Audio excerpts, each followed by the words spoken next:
பிடித்து மின்னலை பிடித்து மேகத்தில் துடைத்து பெண் என்று படைத்து வீதியில் விட்டு விட்டான்.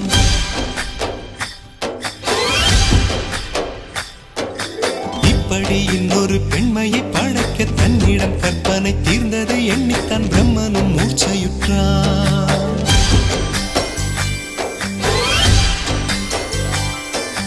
மின்னலை பிடித்து மேகத்தில் துடைத்து பெண் என்று படைத்து வீதியில் விட்டு விட்டான். இப்படி இன்னொரு பெண்மையை படைக்க தன்னிடம் கற்பனை தீர்ந்ததை எண்ணித்தான் பிரம்மனும் மூர்ச்சையுற்றான்.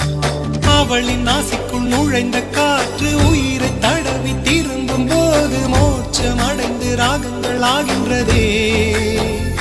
உலக மலர்கள் பறித்து பறித்து இரண்டு பந்துகள் அமைத்து